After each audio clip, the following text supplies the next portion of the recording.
नमस्कार दोस्तों, stock market studies में फिर से एक बार आपको दिल से बहुत बहुत स्वागत करता हूँ। तो आज मैं डिस्कशन करूंगा फिर से कुछ इंपॉर्टेंस कंपनी के बारे में जो बहुत इंपॉर्टेंस है, क्योंकि इस कंपनी के बारे में चर्चा इसीलिए करूंगा क्योंकि आपको कंटिन्यूसली अपडेट में हर कंपनी को वो देता रहता हूँ। तो आज भी इस कंपनी के बारे में सारे चीज़ों को आपके साथ शेयर करूंगा। तो सबसे पहले मैं जिस कंपनी के बारे में चर्चा करूँ उसका नाम है एक्साइड इंडस्ट्रीज लिमिटेड।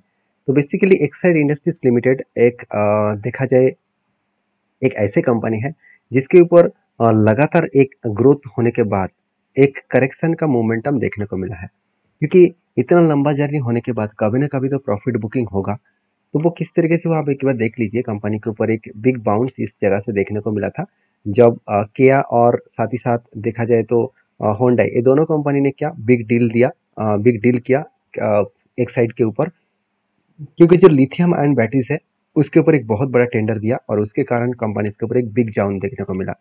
और वही जम कोई छोटा मोटा नहीं है, अराउंड अराउंड 59% के आसपास जम देखने को मिला, क्योंकि जो पैटर्न स्केड हुआ था वो 2018 से लेकर बिग फॉल देखने को मिला था। उसके बाद काफी इंडिपेंडेंस बने, उसके बाद फाइनली इस तरीके से जम देखने को मिला।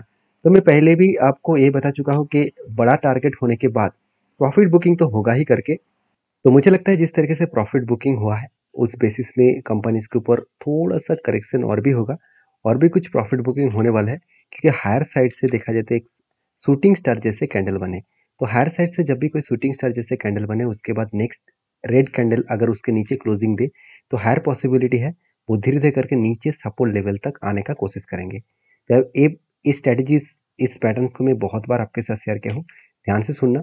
जब कोई लगातार भागने के बाद उसके बाद कोई भी हायर साइड से कोई भी शूटिंग स्टार जैसे कैंडल बने, उसके बाद नेक्स्ट कैंडल रेड कैंडल अगर उसके नीचे क्लोजिंग दे तो सोचना कंपनी के ऊपर करेक्शन होगा। यहाँ पे शूटिंग स्टार कैंडल यहाँ पे बने और नेक्स्ट कैंडल देखिए यहाँ पे कुछ उसके प्रीवियस जो कैंडल था उसके नीचे क्लोजिंग दिया, तो यहाँ से कंपनी करेक्शन हो सकता है। अगर होगा तो कहाँ तक आ सकते हैं, अराउंड 480 रुपीज से लेकर 460 रुपीज तक आने का चांसेस है, क्योंकि यही रेंज कंपनी के लिए एक सपोर्ट रेंज है।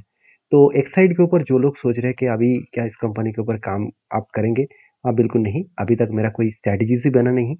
जब तक कोई स्ट्रैटेजीज बनता नहीं है तो तब तक मैं कोई काम नहीं करता हूँ। तो मैं हमेशा रूल्स को फॉलो करके चलता हूँ। हाँ, एक साइड के ऊपर गुड अपडेट यही है कि कंपनी 13 जुलाई मतलब पिछले दिनों में रिजल्ट पब्लिश किया, और क्या सही में जब मैं वीडियो बना रहा हूँ रिजल्ट सामने आया, हाँ बिल्कुल आ चुके हैं। तो देखिए फाइनली कंपनी का रिजल्ट जो है वो 4200 से लेकर 4400 करोड़ का सेल्स बने। एक्सपेंस को मिटाने के बाद कंपनी का जो नेट प्रॉफिट है 224 से लेकर 221 करोड़ बने। तो प्रॉफिट में एक करेक्शन हुआ, छोटा मोटा प्रॉफिट, मतलब जो एस्टिमेट किया जा रहा था उस एस्टिमेट को कंपनी बीट नहीं कर पाए, और एस्टिमेट को बीट ना करने के कारण कंपनी के ऊपर एक प्रेशराइज तो बनता हुआ देखने को मिले। क्योंकि देखिए हमेशा कोई भी बिजनेस स्टार्ट करने से पहले एक एस्टिमेट किया जाता है। तो देखिए आपके घर में कोई अगर मान के चले कोई पार्टी होने वाला है तो उसके लिए क्या करेंगे, आप सबसे पहले एस्टिमेट करेंगे कि हाँ कितना खर्चा होने वाला है, कितने लोगों को इनवाइट करना पड़ेगा, कौन सा रेसिपी होगा, सब कुछ तो आप पहले से ही एक एस्टिमेट करते हैं ना। उसके बाद क्या आपको फाइनली पता होता है कि कितने लोग आएंगे, कितना खाना बचेंगे, कितना आप खाना शॉर्ट पड़ेंगे। तो इसके लिए आपको एक्चुअली एस्टिमेट के बाद कुछ भी हो सकते हैं। तो इसीलिए हमेशा कंपनी भी जब बिजनेस चलाते हैं तो हर क्वार्टर्स में एक एस्टिमेट करते हैं। तो यहाँ पे एस्टिमेट मिसिंग हो चुका है, उसके कारण कंपनी के ऊपर एक थोड़ा सा प्रेशराइज बनता हुआ देखने को मिला है पिछले दिनों में। तो मेरे हिसाब से कंपनी के ऊपर एक ऑब्वियसली फॉलिंग सिचुएशन देखने को मिला, यहाँ पे आप खुद ही देख सकते हैं। मैं चलो एक बार आपको दिखाई देता हूँ एक डेटा रिपोर्ट जो देखने को मिला है। India Exide industries fall after Q1 profit missing estimate. तो एस्टिमेट मिसिंग कर चुके हैं जिसके कारण थोड़ा सा करेक्शन मोमेंटम देखने को मिला है। बाकी आपकी क्या राय है जरूर मुझे कमेंट्स करके बताना, क्योंकि एक साइड के ऊपर जो लोग सोच रहे हैं कि कंपनी कितना अच्छा है, एक सर में एक डेटा के हिसाब से आपको दिखा दूंगा। कंपनीज की जो स्ट्रेंथ है वो आप खुद ही देख सकते हैं। स्टोरेज बैटरी इंडस्ट्रीज में कंपनी लीडर प्लेयर है, 60% मार्केट शेयर लेके रखा है ऑल ओवर इंडिया में। और टू व्हीलर्स का जो गाड़ी में जो बैटरीज लगाए जाते हैं उनमें से 86% जो बैटरीज है वो ऑब्वियसली टू व्हीलर्स इंडस्ट्रीज को वो सेलिंग करता है। तो यहाँ पे एक पॉजिटिव पॉइंट्स है जो कंपनी को आगे बढ़ाने के लिए काफ़ी है। तो बाकी आपके क्या ओपिनियन है जरूर मुझे कमेंट्स करना। नेक्स्ट जो कंपनी उसका नाम है पॉलीकैब इंडिया लिमिटेड। देखिए पॉलीकैब के ऊपर मैं पहले भी डिस्कशन किया था कि बड़े एक इंस्टीट्यूशन ने, जेफरीज ने इस कंपनी के ऊपर एक अपटेन दिया, और उसका टारगेट कहाँ तक रखा वो मैं आपको बताऊंगा। उससे पहले देखिए पॉलीकैब के ऊपर जो क्वार्टर रिजल्ट है वो फाइनली किस तरीके से पब्लिश किया। देखिए पॉलीकैब ने इस बार में एक्साइड जैसे ही इसका भी हालत है, कुछ एस्टिमेट को मिसिंग किया है। ईयर ऑफ ईयर बेसिस में जो एस्टिमेट है उसको मतलब ठीक ठाक रखा, मगर क्वार्टर बेसिस में जो एस्टिमेट है उसको कंपनी ने मिस कर चुके हैं। मतलब क्वार्टर बेसिस में एस्टिमेट यहाँ पे मिसिंग हो चुके हैं, जिसके चलते कंपनी के ऊपर एक बिग प्रेशराइज बनता हुआ देखने को मिले। और नेट प्रॉफिट के बारे में बात करूं तो कंपनी का देखिए 223 से लेकर 400, उसके बाद 400, मतलब कंपनी के ऊपर जो प्रॉफिटेबिलिटी का ग्रोथ होना चाहिए था थोड़ा सा ग्रोथ कम हो चुका है। इसको आप ईयर ऑफ ईयर बेसिस में भी देख सकते हैं। आप देख सकते हैं कंपनी का जो पिछले लास्ट ईयर्स में 27% का ग्रोथ हुआ था सेल में, वो सेल्स अभी कम हो चुके हैं 24%। प्रॉफिट में भी देखिए 25% का सेल्स हुआ था, मतलब प्रॉफिट का ग्रोथ हुआ था, अभी लास्ट 12 मंथ्स में 23% का ग्रोथ है। मतलब यहाँ पे भी थोड़ा सा करेक्शन है। हाँ, कंपनी बेस्ट है, कंपनी में मतलब बेस्ट मतलब जबरदस्त कंपनी है, क्योंकि कोई डाउट नहीं है इस कंपनी के ऊपर मेरे खुद का, क्योंकि कंपनी इतना शानदार है क्योंकि इसको पकड़ने के लिए पूरा का पूरा सेक्टर में जितने सारे कंपनी है, अगर सारे कंपनीज का मार्केट शेयर को भी जोड़ दिया जाए तो इसके आसपास पहुंच नहीं पाएंगे। आप खुद ही देख सकते हैं कितने बड़े से बड़े कंपनीज को एक एक करके जोड़ते जाइए तो भी इस कंपनी का मार्केट कैप के आसपास पहुंचेंगे। तो सोचिए कितना बड़ा कंपनी है और कितना हाई ग्रोथेबल कंपनी है। हाई ग्रोथेबल इसलिए बोल रहा हूँ क्योंकि जो लोग सोच रहे हैं कि यहाँ पे छोटा मोटा प्रॉफिट सेल्स कम हुआ है तो कंपनी खतरनाक तरीके से गिरेगा, ऐसे बिल्कुल नहीं। अगर गिरना होता तो बहुत पहले से ही गिर जाता।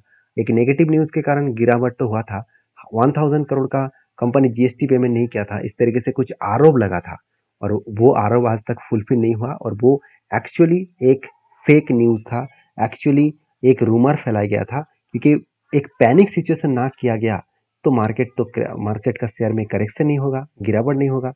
अगर सस्ते दामों में नहीं आएगा तो बड़े क्वांटिटी ऐड कहाँ से करेंगे, बड़े जो प्लेयर्स है, बड़े जो इन्वेस्टर है वो कहाँ से माल ऐड करेंगे। तो आप खुद ही देख लेना चार्ट को, जब यहाँ पे बिग क्रैश हुआ था तब मैंने एकदम लोअर साइड में एंट्री लिया था। लोअर साइड में इसीलिए एंट्री लिया था क्योंकि वो एक आरएसआई स्ट्रेटेजीज के ऊपर एंट्री लिया था। आप मेरा पुराना सब्सक्राइबर है तो उस स्ट्रेटेजीज को आपने देख चुके होंगे कि उस स्ट्रेटेजीज के बाद एक्चुअली यहाँ पे हायर लेवल में मैंने एग्जिट किया। एक बहुत शानदार तरीके से एंट्री और एग्जिट मिला, अराउंड 33% के ऊपर टारगेट मुझे मिला, और वो भी बहुत कम दिनों में, एटलीस्ट 3 मंथ्स के 3 to 4 मंथ्स के अंदर अंदर। तो अभी फिलहाल के लिए इस कंपनी देखिए ऊपर गया। एक जेफरीज का जो टारगेट था 7340 के आसपास, उसका टारगेट अचीव किया। उसके बाद फिर से करेक्शन हो गया, फिर से देखिए वही सपोर्ट लेवल का टच किया, उसके बाद बाउंस बैक कर रहा है। तो क्या फिर से जेफरीज ने कोई टारगेट दिया? आप खुद ही देख सकते हैं। इस कंपनी के ऊपर जेफरीज ने क्या किया, 7970 से 8420 तक इस कंपनी के ऊपर टारगेट रखा गया है। तो एक अच्छा खासा टारगेट यहाँ पे रखा गया है, तो मुझे लगता है 8000 तक टारगेट जाएगा, मतलब बहुत बड़ा एक टारगेट लेकर जेफरीज चल रहा है, क्योंकि 8400 मतलब कुछ इस तरीके से लेवल में टारगेट है। तो करंट लेवल से एक बिग झरने देखने को मिला है। तो मैं जरूर इस कंपनी के ऊपर पॉजिटिव हूँ, और आपके क्या ओपिनियन है इस कंपनी के ऊपर जरूर मुझे कमेंट्स करके बताना। नेक्स्ट जो कंपनी है उसके बारे में बात करूँ, उसका नाम है Prince Pipes and Fittings Limited. तो basically Prince Pipes and Fitting Limited एक छोटा सा कंपनी है, 7400 करोड़, मतलब एक स्मॉल कैप टाइप कंपनी है। तो क्या इस कंपनी में दम है? अगर मैं कंपनी के पी रेशियो के बारे में चर्चा करूँ तो आप पी रेशियो को खुद देख सकते हैं। कंपनी के पी रेशियो एक टाइम चला गया था 64 और आज चल रहा है 44। कंपनी के एवरेज पी रेशियो निकल कर रहा है 31, मतलब कंपनी का पी रेशियो का वैल्यूएशन जो है थोड़ा सा वीक हो चुके हैं। अभी यही डेटा को मैं अगर इस डेटा को मैं अगर एक डेटा के हिसाब से कंपेयर करूं, क्वार्टर रिजल्ट के बेसिस में कंपेयर करूं, आप खुद ही देख सकते हैं 761, 900 करोड़, 764, 740 करोड़, मतलब कंपनी में हमेशा एक वोलेटिलिटी के हिसाब से कंपनी का सेल्स देखने को मिला। मतलब जो सेल्स का जो ग्रोथ है वो टोटली थोड़ा सा प्रेशराइज में है, फिर भी कंपनी ने कंटिन्यूसली सेल्स को मेंटेन किया, यही सबसे बड़ी बात है। क्योंकि छोटे कंपनी के ऊपर देखिए 10% का टोटल मार्केट कैप के हिसाब से 10% का सेल्स करना इतना आसान नहीं है, क्योंकि 7000 करोड़ का कंपनी में 700 करोड़ का टोटल सेल्स करना ये बहुत कम कंपनी के ऊपर देखने को मिलता है। सब कुछ मिटाने के बाद कंपनी का नेट प्रॉफिट भी देखेंगे तो 60 to 50 करोड़ के आसपास कंपनी का नेट प्रॉफिट देखने को मिला। तो इस कंपनी के ऊपर मैं पॉजिटिव इसलिए हूँ क्योंकि कंपनी के सिर्फ यही कारण नहीं है, कंपनी का बैलेंस शीट देखेंगे तो बोरिंग्स एकदम कम है, ना के बराबर। कंपनी के फिक्स्ड एसेट भी अच्छा है, रिजर्व भी अच्छा है। उसके साथ साथ कंपनी के ऊपर जो इन्वेस्टर है वो भी इस कंपनी के ऊपर अच्छा खासा बाइंग किया, 10% से होल्डिंग को 16% तक लेके गए और एफएस ने 4% होल्डिंग को 6.5% तक लेके गए। तो अभी रही बात टेक्निकली चार्ट पैटर्न्स का, तो आप देखेंगे कंपनीज के ऊपर एक पैटर्न्स तो क्रिएट हुआ था, काफी था पैटर्न्स का, फाइनली उसका ब्रेकआउट भी हो गया था, रिटेस्ट किया, उसके बाद कंपनी फिर से बाउंस बैक करने का कोशिश कर रहा है। तो मुझे लगता है टाइम लगेगा ऊपर साइड में जाने के लिए, तो मैं कंटिन्यू जरूर करूंगा। आपकी क्या राय है जरूर मुझे कमेंट्स करके बताना। लास्ट जो कंपनी उसके बारे में बात करूं उसका नाम है रूसिल डेकोर्स लिमिटेड। रूसिल डेकोर्स लिमिटेड जो 900 करोड़ का कंपनी है, और इस कंपनी के ऊपर अपडेट यही है कि कंपनी के ऊपर एक गुड पॉइंट यही है, कंपनी स्प्लिट देने जा रहा है। कंपनी 9 तारीख को आपको 1 के बदले 10 शेयर देंगे। तो जो लोग स्प्लिट पाना चाहते हैं, एक बार इस कंपनी के ऊपर, सर यही कंपनी है, सारे कंपनी इसके ऊपर डीपली रिसर्च करें, उसके बाद काम करें, आपके सेबी रजिस्टर्ड एडवाइजर के साथ बातचीत करके काम करें, क्योंकि मैं कोई सेबी रजिस्टर्ड एडवाइजर नहीं हूँ। तो प्लीज़ काम करने से पहले सारी चीज़ों को वेरीफाई करके ही काम करना। मिलते हैं नेक्स्ट वीडियो में, तब तक के लिए धन्यवाद।